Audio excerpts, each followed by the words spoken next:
Hello student, welcome to my channel. So student, आज की video में हम पढ़ने वाले हैं सोशियोलॉजी यानी समाजशास्त्र बीए फर्स्ट सेमेस्टर। तो आपके बीए फर्स्ट सेमेस्टर का समाजशास्त्र का हम यूनिट 3 पढ़ने वाले हैं और हमने आपकी यूनिट 1 एंड यूनिट 2 को पूरा कंप्लीट कर लिया है और दोनों यूनिट्स को मिला के मुश्किल से 7 से 8 वीडियोज होंगी। अगर आपने नहीं पढ़ी है तो आप मेरे चैनल पर विजिट करके पढ़ सकते हैं। तो आज की वीडियो में हम बीए फर्स्ट सेमेस्टर का सोशियोलॉजी का यूनिट 3 स्टार्ट करेंगे और यूनिट 3 का आज हमारा होगा डे 1। तो आपकी यूनिट 3 है समाजशास्त्र की बुनियादी अवधारणाएं, समाज, समुदाय, संस्थाएं, संघ, सामाजिक समूह, मानव एंड पशु समूह। ये आपकी यूनिट 3 के टॉपिक्स हैं जो कि आपको आपके यूनिट 3 में पढ़ना है। तो चलिए स्टार्ट करते हैं। तो सबसे पहला आपका टॉपिक है समाज। तो हम देखते हैं समाज क्या है। समाज का अर्थ, समाज शास्त्र में समाज शब्द का प्रयोग विशेष अर्थ में किया गया है। यानी समाज शास्त्र में समाज का जो शब्द है उसका यूज एक बहुत ही विशेष अर्थ में किया गया है। यहाँ व्यक्ति के बीच पाए जाने वाले सामाजिक संबंधों के आधार पर निर्मित व्यवस्था को समाज कहा गया है। तो समाज शास्त्र में व्यक्ति के यानी एक व्यक्ति दूसरे व्यक्ति के बीच जो संबंध पाए जाते हैं, सामाजिक जो संबंध होते हैं, जो उनका रिलेशन होता है, तो उनके आधार पर निर्मित व्यवस्था को समाज कहा जाता है। कि जो एक दूसरे का संबंध होता है, जो सामाजिक संबंध होते हैं, वही क्या है, समाज है। क्योंकि लोगों से मिलके समाज बनता है। समाज में जो ह्यूमन रिलेशन होता है उन सबको मिलके एक जाल बनता है और वही जाल समाज कहा जाता है। मैकाइवर और पेज ने समाज को सामाजिक संबंधों के जाल या ताने बाने के रूप में परिभाषित किया है। मैकाइवर और पेज ये विद्वान हैं, समाजशास्त्री हैं। तो इन्होंने कहा यानी कि जो इंसान का रिलेशन बनता है समाज में, उनका एक जाल बनता है, उनका ताने बाने के रूप में उन्होंने समाज को परिभाषित किया है।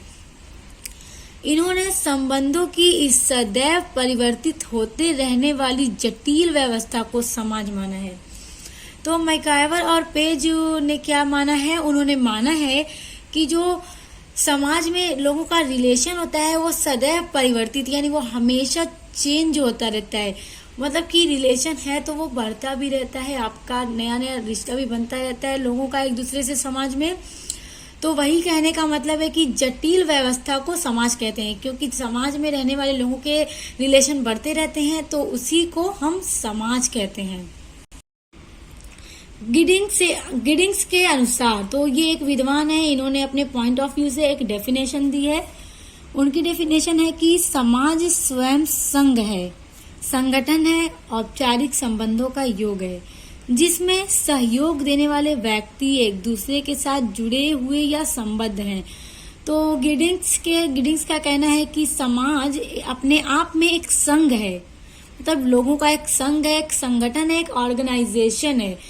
औपचारिक संबंधों का योग है, यानी कि समाज में लोग रहते हैं, संबंधों का जाल बनता है। तो ये एक तरह से एक संगठन है लोगों का जिसमें सहयोग देने वाले व्यक्ति एक दूसरे के साथ जुड़े होते हैं। यानी कि जो एक दूसरे मतलब कि समाज में रहने वाले लोग एक दूसरे पे डिपेंड होते हैं, कुछ उनसे आवश्यकताओं की पूर्ति हो जाती है, कुछ इनसे, यानी कि मतलब मेरे पास कोई ऐसी चीज है जो दूसरे के पास नहीं है और दूसरे के पास है, तो हम लोग एक दूसरे से मतलब एक दूसरे से लेन देन कर लेते हैं, सेवाएं प्राप्त करते हैं, हेल्प करते हैं लोगों की।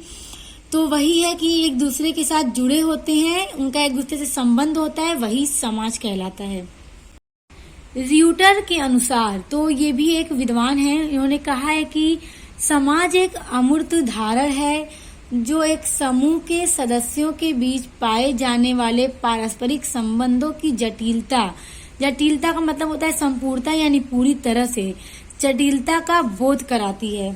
तो र्यूटर का कहना है कि व्यक्तियों के बीच मतलब जो संबंध पनपता है, जो एक दूसरे से समाज में रहने वालों के बीच जो एक दूसरे का संबंध होता है, उसको समझने की या संपूर्ण व्यवस्था को समाज कहा जाता है, जो कि अमूर्त है। अमूर्त का मतलब ये है स्टूडेंट कि जब दो लोगों का एक दूसरे से रिलेशन होता है तो वो हमें नजर नहीं आता है कि इनके बीच रिलेशन है।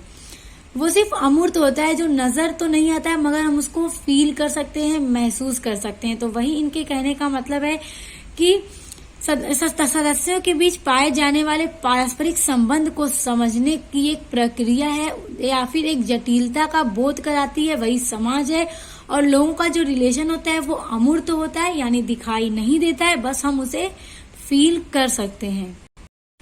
तो स्टूडेंट, हमने समाज का अर्थ पढ़ लिया, उसकी डेफिनेशन को भी पढ़ ली। तो चलिए आगे बढ़ते हैं और समाज की विशेषताओं को पढ़ते हैं।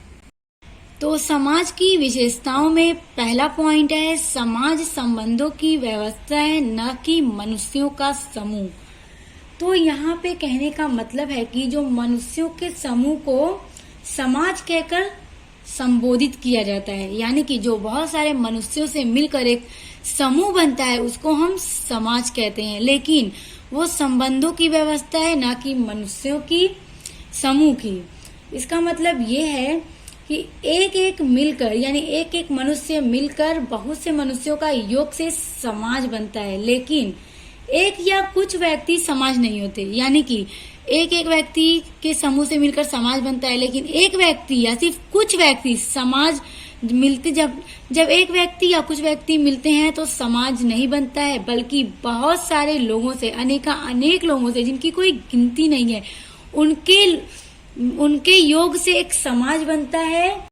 तो यहाँ पे कहने का मतलब ये है कि सिर्फ एक व्यक्ति को हम समाज नहीं कह सकते, या कि 10-15 व्यक्ति हैं तो हम उनको समाज नहीं कह सकते, बल्कि अनेक व्यक्तियों के समूह से, संबंधों से समाज बनता है। और ये एक संबंधों की व्यवस्था है, न कि मनुष्यों का समूह। दूसरा पॉइंट है, समाज अमूर्त है। तो समाज अमूर्त का मतलब ये है कि जब यहाँ पे किसी का भी किसी के साथ रिलेशन होता है, कोई रिश्ता होता है, तो वो हमें नजर नहीं आता है, हम देख नहीं सकते कि हाँ इनका इनसे ये रिश्ता है, मतलब कि उनके ऊपर लिखा नहीं होता है, मगर हम ये फील कर सकते हैं, महसूस कर सकते हैं कि इनके साथ क्या रिलेशन है। इसलिए समाज अमूर्त होता है। इसमें घटनाएं सिर्फ महसूस की जा सकती हैं, जो क्रियाएं हैं महसूस की जा सकती हैं, हम उसे देख नहीं सकते हैं। तीसरा पॉइंट है, समाज में समानता और विविधता पाई जाती है।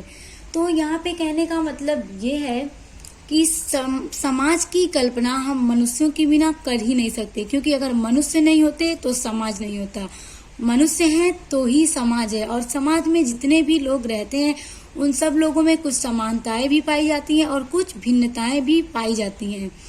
चौथा है, समाज में सहयोग और संघर्ष पाया जाता है, यानी कि जो समाज में रहने वाले लोग हैं वो एक दूसरे का सहयोग करते हैं और संघर्ष भी करते हैं।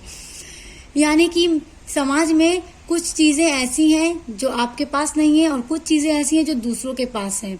जैसे कि मान लीजिए फॉर एग्जाम्पल कि अगर आपको कोई भी चीज खरीदनी है, या फिर मान लीजिए आपको कोई कपड़ा ही खरीदना है, तो आप कपड़े के दुकान पर ही जाकर खरीदेंगे, और कपड़ा आपकी जरूरत है तो आप उसको कपड़े की दुकान पे ही जाके खरीदेंगे। तो आप उस कपड़े की दुकान वाले पर निर्भर हैं। और कुछ ऐसी चीजें होंगी जो आपके पास होंगी, दूसरे के पास नहीं, तो वो आपके पास आएंगे लेने। इसी तरह हर लोग एक दूसरे पे डिपेंड होते हैं और एक दूसरे की मदद भी करते हैं। समाज में हर मनुष्य एक दूसरे के ऊपर निर्भर होता है अपनी आवश्यकताओं की पूर्ति करने के लिए। पांचवा पॉइंट है, समाज मानवीय अंतरक्रियाओं का क्षेत्र है। तो यहाँ पे मतलब ये है कि हर व्यक्ति समाज में अपना जन्म लेता है, अपनी जिंदगी गुजारता है और फिर उसकी मृत्यु हो जाती है। तो इसी तरह समाज में ही उसके व्यक्तित्व का विकास होता है और शक्ति अर्जित करता है तथा उसका समाजीकरण भी होता है। उसकी स्थिति और भूमिका का निर्धारण भी होता है। इस प्रकार उसकी जो समस्त क्रियाएं होती हैं, जो उसकी सभी क्रियाएं होती हैं और अंतर क्रियाएं होती हैं, समाज में ही संपादित होती हैं। यानी वो समाज में ही रहता है और अपनी सभी क्रियाएं समाज में ही करता है, यानी कि समाज में ही मनुष्य अपना हर काम करता है। छठा पॉइंट है, समाज में पारस्परिक निर्भरता। यानी कि यहाँ पे कहने का मतलब ये है कि कोई भी मनुष्य जो समाज में रहता है वो एकदम स्वतंत्र रहकर अपनी हर आवश्यकताओं की पूर्ति नहीं कर सकता। यानी कि वो अकेला रहकर अपनी जितनी भी जरूरतें हैं उनको पूरा नहीं कर सकता। उसको हर हाल में दूसरों पे डिपेंड रहना होगा, क्योंकि समाज में हर व्यक्ति एक दूसरे पे डिपेंड रहते हैं, जो मैं अभी आपको ऊपर बता चुकी हूँ। इसलिए समाज में रहने वाले लोग एक दूसरे के साथ मिलजुल कर काम करते हैं और अपनी क्रियाओं को पूरा करते हैं। और एक दूसरे के साथ संबंध भी बनाते हैं और अपना सारी जरूरतों को पूरा भी करते हैं। इसीलिए कहा गया कि समाज में पारस्परिक निर्भरता होती है, यानी हर व्यक्ति अपनी आवश्यकता पूर्ति करने के लिए एक दूसरे पर निर्भर होता है। 7वां पॉइंट है समाज परिवर्तनशील है।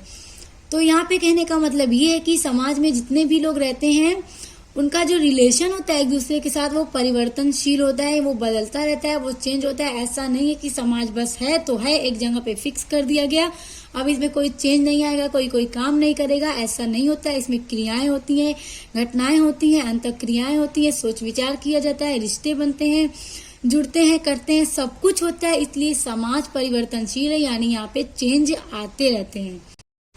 8वां पॉइंट है समाज एक जटिल व्यवस्था है। तो यहाँ पे कहने का मतलब ये है कि समाज एक जटिल व्यवस्था है, यानी कि एक कठोर व्यवस्था है। जो समाज की व्यवस्था है वो बहुत कठोर है, क्योंकि समाज का जो स्वरूप होता है वो आसान नहीं होता है। समाज का अगर विकास होता है तो सिर्फ किसी एक या दो लोगों के संबंध से नहीं होता, बल्कि यहाँ पे बहुत सारे लोगों के संबंध होते हैं। यहाँ पे मनुष्य का जितना भी संबंध होता है एक दूसरे के साथ, सब कुछ मिलकर, सबको शामिल करके ही एक समाज बनता है। समाज तो अमूर्त होता ही है, लेकिन यहाँ पे रहने वाले लोगों का समूह भी होता है और उप समूह भी होता है। इन्हीं सब कारणों से हम कह सकते हैं कि जो समाज को समझने की व्यवस्था है वो बहुत जटिल है, कठोर है। 9वां पॉइंट है पारस्परिक जागरूकता, यानी कि समाज में जितने भी सदस्य रहते हैं उनका एक दूसरे के अस्तित्व यानी आवश्यकताओं और उनकी जो आवश्यकता होती है, जो उनकी सीमाएं होती हैं या उनकी जो भी सामान्यताएं होती हैं या एक दूसरे के साथ भिन्नता होती है, यानी अलग अलग उनकी सोच होती है, या उनका जो एक दूसरे के ऊपर सहयोग करना यानी एक दूसरे की हेल्प करना होता है, वो सब की जागरूकता पाई जाती है। समाज में रहने वाले लोगों में वो एक दूसरे की हेल्प करते हैं और इन सब के प्रति उनकी जागरूकता को पाया जाता है। तो हमने समाज की विशेषताएं तो पढ़ ली हैं, अब हम पढ़ेंगे समाज के आधार या तत्व क्या हैं। तो समाज के आधार क्या है, यानी किस बेसिस पे समाज है या उसके क्या क्या एलिमेंट हैं, तो चलिए देखते हैं। तो पहला पॉइंट है रीतियां, यानी कि समाज में क्या रीतियां होती हैं। तो रीतियां भी एक समाज का बहुत ही इम्पोर्टेंट आधार है। और यहाँ पे कहने का मतलब ये है कि समाज में अलग अलग तरह के धर्म के लोग रहते हैं, उनका अलग अलग रीति रिवाज होता है, उनका अलग अलग अपना अपना सबका रहन सहन होता है, सबकी अलग लैंग्वेज होती है। इन सबसे मिलके एक समाज बनता है। समाज में अलग अलग तरह के लोग रहते हैं, तो वही मतलब यहाँ पे कहने का है कि इन सब आधार पे भी एक समाज बनता है, क्योंकि समाज में जरूरी नहीं कि सिर्फ एक ही तरह के लोग रहें, अलग अलग रिलीजन के लोग रहते हैं और उनकी अपने अपने धर्म के हिसाब से रीति रिवाज होते हैं, उसी के हिसाब से वो लोग रहते हैं। दूसरा है कार्य प्रणाली। तो कार्य प्रणाली का मतलब ये है स्टूडेंट की समाज में जितने भी लोग रहते हैं वो कार्य करते हैं, और कार्य करने के लिए संस्थाएं होती हैं, जैसे लोग ऑफिस जाते हैं, कुछ लोग फैक्ट्री जाते हैं। इसी तरह से और भी मान लीजिए कि अगर मान लीजिए कोई कॉलेज है तो वहाँ पे स्टूडेंट पढ़ने के लिए आते हैं, लेकिन जो टीचर्स होते हैं वो पढ़ाने जाते हैं। तो उनका उद्देश्य क्या है कि वो पढ़ाएंगे भी और उनको मतलब पैसे भी मिलेंगे, उनको सैलरी भी मिलेगी। तो उनका उद्देश्य भी हो गया कि वो अपने जो नॉलेज है वो बांटेंगे भी, उसके जरिए वो कमाएंगे भी, मनी को अर्न करेंगे। तो यही कार्य प्रणाली है कि लोग काम को करते हैं, समाज में रहते हैं तो एक दूसरों की सेवाएं करते हैं, पैसे कमाते हैं और अपनी आवश्यकताओं की पूर्ति करते हैं। तो तीसरा पॉइंट है अधिकार। तो समाज में रहने वाले सभी लोगों का अधिकार बराबर होता है और ये भी इसका एक बहुत ही इम्पोर्टेंट आधार है। चौथा पॉइंट है पारस्परिक सहायता। तो पारस्परिक सहायता का मतलब यही है स्टूडेंट कि समाज में रहने वाले जितने भी लोग हैं वो एक दूसरे के सहायता करने के प्रति बहुत जागरूक होते हैं। उनकी अगर किसी को कोई जरूरत है तो वो उनकी हेल्प करते हैं, जो कि अभी मैं आपको ऊपर समझा चुकी हूँ। तो वो भी कहने का मतलब यही है यहाँ पे, और ये भी एक समाज की विशेषता होने के साथ साथ ये उसका बहुत ही इम्पोर्टेंट आधार भी है, एलिमेंट भी है। पांचवा पॉइंट है समूह एवं विभाग। समूह एवं विभाग का मतलब ये है कि समाज में जितने भी लोग रहते हैं, तो मान लीजिए कोई संस्था है, कोई कॉलेज है, तो वहां पे अलग अलग समूह होता है, यानी कि जो भी खेल कूद वाला समूह है, मान लीजिए क्रीड़ा विभाग है तो वहां पे जितने भी स्टूडेंट खेलने वाले हैं वो सब वहां पे ज्वाइन आते हैं, मिलकर खेलते हैं, वो उनका एक समूह बनता है। और डिपार्टमेंट होता है जहाँ पे अलग अलग तरह के लोग रहते हैं, अपने अपने जो भी उनकी एलिजिबिलिटी होती है उन्हीं के अकॉर्डिंग उनका डिपार्टमेंट अलग अलग बटा होता है। तो समाज में रहने वाले के बीच समूह भी बनता है और विभाग भी बनता है, ये भी इसका बहुत ही इम्पोर्टेंट आधार है।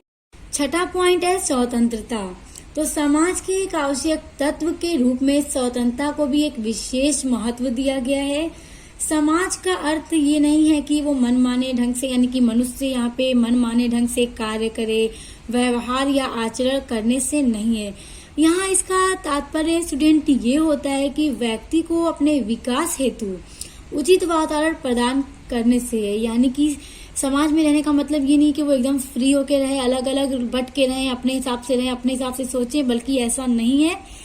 अब इसका मतलब ये भी नहीं है कि वो उनको एकदम मतलब लोग दब के रहें, ऐसा भी नहीं है। मतलब ये है कि सभी लोग मिलकर एकजुट होकर कार्य करें और ऐसी सोच करें, ऐसा विचार करें, ऐसा कार्य करें कि उनका समाज आगे बढ़े। जो भी वो सोचें, जो भी वो करें, उनका समाज आगे बढ़े। सो स्टूडेंट, आज की वीडियो में हमने आपके यूनिट 3 का समाज पढ़ा, इसका अर्थ, इसकी डेफिनेशन, इसकी विशेषताएं और इसके आधार को पढ़ा हमने। तो नेक्स्ट वीडियो पर हमारा टॉपिक होगा समुदाय, क्योंकि आपके यूनिट्स में बहुत सारे टॉपिक्स हैं, तो सबको एक में कवर करने से वीडियो काफी लंबा हो जाएगा। इसलिए हर एक टॉपिक को हम अलग अलग वीडियो में पढ़ेंगे और देखेंगे और समझेंगे। तो समुदाय होगा हमारा डे 2, क्योंकि ये था आज का डे 1। तो हर टॉपिक आपका अलग अलग वीडियो में आपको मेरे चैनल पर मिल जाएगा। और हमने 2 यूनिट्स को ऑलरेडी कंप्लीट कर लिया, आप उनको भी पढ़ लीजिएगा चैनल पर विजिट करके। तो अब मिलते हैं नेक्स्ट वीडियो के साथ।